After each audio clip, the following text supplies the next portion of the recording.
தமிழ் மக்களே, நான் art and Prabha. Welcome to my channel. ஒரு ஹீரோ, ஒரு ஹீரோயின், ஒரு வில்லன். இதே பேட்டர்னில் காலங்காலமாக ஓடிட்டு இருந்த தமிழ் சினிமாவில் ஒரே படத்துக்குள்ளே 4-5 ஹீரோக்களை கொண்டு வந்து அவங்க அத்தனை பேருக்கும் கதையில் முக்கியத்துவம் கொடுத்து தமிழ் சினிமாவை அடுத்த கட்டத்துக்கு எடுத்துகிட்டு போன ஜாம்பவான்களில் இயக்குனர் ஆபாவணனுக்கு மிகப்பெரிய பங்கு உண்டு. அவரோட ஊமை விழிகள், செந்தூரப்பூவே, இணைந்த கைகள் மாதிரியான மல்டி ஸ்டார்ஸ் படங்கள் தான் தமிழ் சினிமாவோட பல விதிமுறைகளை உடைச்சு ரசிகர்களோட ரசனையை வேற ஒரு தளத்துக்கு கொண்டு போச்சு. அன்னைய தேதிக்கு ஆபாவணனோட அத்தனை முயற்சிக்கும் உறுதுணையாக இருந்தது நம்ம கேப்டன் தான். லோகேஷ் கனகராஜோட இன்டர்வியூலாம் பார்த்தீங்கன்னா, அதில் நீங்கள் ஒரு பழைய படத்தை ரீமேக் பண்ணணும்னு நினச்சா அது எந்த படமாக இருக்குன்னு கேட்கும்போது அன்னைக்கும் சரி இன்றைக்கும் சரி ஊமை விழிகளையும் இணைந்த கைகளையும் தான் சொல்லியிருப்பார். ஏன்னா கேப்டன் உதவியோட அன்னைக்கு ஆபாவணன் போட்டு வச்ச அந்த பாதையில் தான் இன்றைக்கி லோகேஷ் கனகராஜ் மாதிரியான இயக்குநர்கள் வெற்றிகரமாக போயிட்டுருக்காங்க. அந்த வகையில் லோகேஷ் கனகராஜோட ஆரம்பகால வெற்றிக்கு எந்த மல்டி ஸ்டார்ஸ் ஃபார்முலா உதவியாக இருந்துச்சோ அதுவே இப்போது அவரோட வெற்றிக்கு ஏன் தடையாக இருக்குங்கிறத தான் இந்த வீடியோவில் நம்ம பார்க்க போகிறோம். மாநகரம்னு ஒரு வெற்றி படத்தை இயக்கியிருந்தாலும் அவரோட ரெண்டாவது படமான கைதி தான் விமர்சன ரீதியாகவும் வசூல் ரீதியாகவும் அவருக்கு ரசிகர்கள் மத்தியில் ஒரு அடையாளத்தை கொடுத்துச்சு. ஒரே நைட்டில் நடக்கிற ஒரு ஆக்ஷன் கதையில் பல முக்கியமான கதாபாத்திரங்களை உருவாக்கி அந்த கதாபாத்திரங்களுக்கு போதுமான ஸ்க்ரீன் ஸ்பேஸும் கொடுத்துருப்பாரு. அந்த படத்தில் வர ஒவ்வொரு கதாபாத்திரத்துக்கும் தனியாக ஒரு படமே எடுக்கிற அளவுக்கு முக்கியத்துவம் இருக்கும். கைதி படத்தை பொறுத்த வரைக்கும் நம்ம எல்லாருமே கார்த்தியோட பாயிண்ட் ஆஃப் வியூவில் தான் பார்த்துருப்போம். அதுவே நரேனோட பாயிண்ட் ஆஃப் வியூவில் பார்த்தீங்கன்னா, ஒரு பக்கம் 900 கிலோ கொக்கைனை ரவுடிங்க கிட்ட போகாமல் தடுக்கணும், இன்னொரு பக்கம் விஷம் குடிச்ச 50-60 போலீஸ்காரங்களை அதே ரவுடி கும்பல்கிட்ட இருந்து காப்பாற்றணும். அவரோட மேலதிகாரிகள் எல்லாருமே உயிருக்கு போராடிட்டு இருக்கும்போது கையில் அடிபட்டிருக்க நரேன் ஜெயிலில் இருந்து ரிலீஸ் ஆன ஒரு கைதியை வச்சு உயிருக்கு போராடிட்டு இருக்க போலீஸ்காரங்களை எல்லாம் காப்பாற்றுவார். அதே நேரம் பேரலாக ஒரு 55 வயசு கான்ஸ்டபிளை வச்சு 900 கிலோ கொக்கைனை எடுக்க வர ரவுடிங்களை சமாளிப்பார். இந்த நரேன் கதாபாத்திரம் கைதி படத்துக்கு எவ்வளோ முக்கியமானதுன்னு புரியணும்னா போன வருஷம் ரிலீஸ் ஆன கிச்சா சுதீப்போட மேக்ஸ் படத்தை பாருங்கள். கைதி படத்தில் கார்த்தி இல்லாமல் நரேன் மட்டும் நடிச்சிருந்தா எப்படி இருக்குமோ அதுதான் மேக்ஸ் படத்தோட கதையாக இருக்கும். கன்னட படமாக இருந்தாலும் இளவரசு, வரலட்சுமி சரத்குமார், ரெடின் கிங்ஸ்லி, ஆடுகளம் நரேன் இவங்க எல்லாருமே ஓன் வாய்ஸில் டப்பிங் பேசி ஒரு நேரடி தமிழ் படம் மாதிரியே நடித்து கொடுத்துருப்பாங்க. டைம் இருந்தால் அந்த படத்தை ஒரு தடவை பாருங்கள். கைதி படத்தில் நரேன் கதாபாத்திரம் எந்த அளவுக்கு ஸ்ட்ராங்காக இருந்துச்சோ அதே போல் விக்ரம் படத்தில் ஃபகத் ஃபாசில் நடித்த அமர் கேரக்டரும் ரொம்பவே ஸ்ட்ராங்காக இருக்கும். ஒரு சீக்ரெட் ஏஜென்ட் 4 சீக்ரெட் ஏஜென்ட் கிட்ட இன்வெஸ்டிகேஷன் பண்ணி 5ஆவதாக ஒரு சீக்ரெட் ஏஜென்ட் உயிரோடு இருக்காருங்கிறத கண்டுபிடிக்கிற ஒரு இன்ட்ரெஸ்டிங்கான கேரக்டராக இருக்கும். கைதி, விக்ரம் படங்களில் நரேன், ஃபகத் ஃபாசில் நடித்த இந்த கேரக்டரில் விஷால், ஜெயம் ரவி மாதிரியான பெரிய ஹீரோக்கள் நடிச்சிருந்தாலும் சரி, நாசர், பசுபதி மாதிரியான குணச்சித்திர நடிகர்கள் நடிச்சிருந்தாலும் சரி, கண்டிப்பாக மக்கள் அதையும் ரசிச்சிருப்பாங்க. அந்த அளவுக்கு அதில் மெனக்கடல் இருக்கும். ஆனால் லோகேஷ் கனகராஜோட ஆரம்பகால படங்களில் இருந்த இந்த மெனக்கடல் அவரோட கடைசி 2 படங்களான லியோ, கூலி படங்களில் பார்க்க முடியலை. ரொம்ப ஆவரேஜான கேரக்டரில் அர்ஜுன், சஞ்சய் தத்து, நாகார்ஜுனா மாதிரியான பெரிய பெரிய நட்சத்திரங்களை எல்லாம் நடிக்க வச்சு பேன் இண்டியா படம்னு சொல்லி நம்ம தலையில் கட்டிட்டாங்க.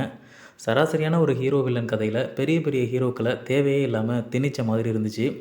கூலி படத்தில் ஒரு பெரிய நட்சத்திர பட்டாளமே நடிச்சிருக்காங்கன்னு சொல்லி ப்ரமோட் பண்ணாங்க. தியேட்டருக்கு போய் பார்த்தா சௌபின் கேரக்டர் மட்டும்தான் புதுமையாகவும் கதைக்கு தேவையான ஒரு விஷயமாகவும் இருந்துச்சு. அதுவும் ஃபஸ்ட் ஹாஃபில் மட்டும்தான். செகண்ட் ஹாஃபில் அந்த கதாபாத்திரமும் சுவாரஸ்யம் இல்லாமல் போயிடுச்சு. அப்புறம் இந்த விண்டேஜ் சாங்கை பேக்ரவுண்டில் ப்ளே பண்ணிவிட்டு ஃபைட் சீக்வன்ஸ் வைக்கிறது 20 வருஷத்துக்கு முன்னாடி தூள் படத்துலேயே இயக்குனர் தரணி பண்ணிட்டாரு. இருந்தாலும் லோகேஷ் கனகராஜ் இதை பண்ணதுக்கப்புறம் தான் அதை ஒரு சக்ஸஸ் ஃபார்முலாவாக எல்லா படத்துலையும் ஃபாலோ பண்ண ஆரம்பிச்சிட்டாங்க. ஆனால் அதுவே ஒரு கட்டத்தில் ரசிகர்களுக்கும் சலிச்சு போச்சு, அந்த பாடலோட உரிமையாளர்களுக்கும் வெறுத்து போச்சு. ரசிகர்கள் ட்ரோல் பண்ண ஆரம்பிச்சிட்டாங்க. அந்த பாடல் உரிமையாளர்கள் நஷ்ட ஈடு கேட்டு வழக்கு போட ஆரம்பிச்சிட்டாங்க.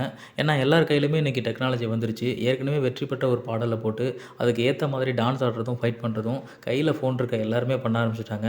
அதை எதுக்கு நாங்கள் காசு கொடுத்து வந்து தேட்டரில் பார்க்கணுங்கிற அளவுக்கு அவங்க யோசிக்க ஆரம்பிச்சிட்டாங்க. ஆனாலும் இவங்க இன்னும் அதை நிறுத்தாமல் இப்போ ரிலீஸ் ஆன கூலி படம் வரைக்கும் ஒரு விண்டேஜ் சாங்கை பயன்படுத்தியிருக்காங்க. அதே மாதிரி ரஜினி, கமல் நடிக்க ஆரம்பித்த காலத்திலேருந்தே இந்த கேமியோ கலாச்சாரமும் தமிழ் சினிமாவில் இருந்துட்டு இருந்துச்சு. ஆனால் இதுவும் லோகேஷ் கனகராஜ் வந்ததுக்கப்புறம் தான் ரொம்ப பிரபலமாயிருக்கு. 1-2 படங்களில் அந்த கேமியோ கதாபாத்திரங்கள் வெற்றிக்கு உதவுனாலும் வர வர மாமியா கழுத போல் ஆனாங்கிற மாதிரி அதுவும் ரசிகர்களுக்கு ஒரு கட்டத்தில் திகட்ட ஆரம்பிச்சிட்டு, ஒரு உச்ச நட்சத்திரம் நடிக்கிற படத்தில் இன்னொரு உச்ச நட்சத்திரத்தை கேமியோங்கிற பேரில் படத்துக்குள்ளே கொண்டு வந்தால் அது சராசரியான படத்துக்கு கிடைக்கிற விளம்பரத்தை விட 1 மடங்கு அதிகமான விளம்பரத்தை கொடுக்குமே தவிர திரைக்கதையில் எந்த விதமான பலத்தையும் சேர்க்காது. ஆனால் இயக்குனர்கள் இந்த கேமியோ கதாபாத்திரங்களையும் விண்டேஜ் பாடல்களையும் நம்பி திரைக்கதையில் கோட்டை விட்டுறாங்க. கூலி படத்தில் கூட உபேந்திரா வர்ற அந்த ஃபைட் சீன் ரசிக்கும்படியாக இருந்தாலும் லாஜிக்கலாக அதுவே திரைக்கதையோட ஓட்டையாக மாறிடுச்சு. ஏன்னா காளிசன்னு அவ்வளோ பெரிய ஒரு சம்பவக்காரன் ரஜினிகிட்ட இருக்கும்போது ஸ்ருதிகாசனை காப்பாற்றுறதுக்கு அவர் அனுப்பாமல் ஏன் மாறனை அனுப்புனாரு அப்படின்னு சோஷியல் மீடியாவில் ட்ரோல் பண்ணுறாங்க. இந்த மாதிரியான லாஜிக் மிஸ்டேக்ஸ் எல்லாம் வியாபார நோக்கத்துக்காக மட்டுமே பெரிய பெரிய நடிகர்களை கதைக்குள்ளே திணிச்சதுனால வந்த விளைவுங்கிறத இயக்குனர் புரிஞ்சுக்கணும். உபேந்திரா கூட படத்துக்குள்ளே தான் வர்றாரு. ஆனால் ஸ்கூல் முடிஞ்சு வீட்டுக்கு கிளம்பும்போது ஸ்பெஷல் கிளாஸ் வைக்கிற மாதிரி படம் முடிஞ்சு வீட்டுக்கு கிளம்பும்போது அமீர் கான் வர்றதெல்லாம் என்ன பண்ணுறது, எங்கே போய் சொல்கிறேன்னே தெரியல. அதுக்காக கேமியோ கதாபாத்திரங்களையும் விண்டேஜ் பாடல்களையும் ஒரே அடியாக பயன்படுத்த வேணாம்னு சொல்ல வரல.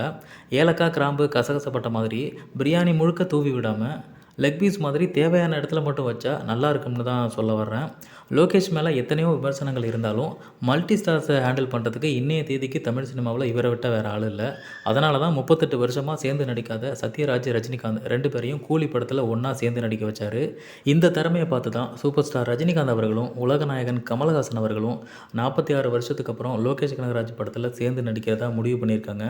ஆனால் கூலி படத்தோட ரிசல்ட்டு எதிர்பார்த்த மாதிரி இல்லாதனால லோகேஷ் கனகராஜ் கைதி படத்தோட அடுத்த பாகத்தை எடுக்க போகிறாரா, இல்லை ரஜினி கமல் சேர்ந்து நடிக்க போகிற படத்தை எடுக்க போகிறாரா, இல்லை இது ரெண்டுமே இல்லாமல் அருண் மாதேஸ்வரன் இயக்கத்தில் ஹீரோவாக நடிக்க போகிறாராங்கிறத வெயிட் பண்ணி தான் பார்க்கணும்.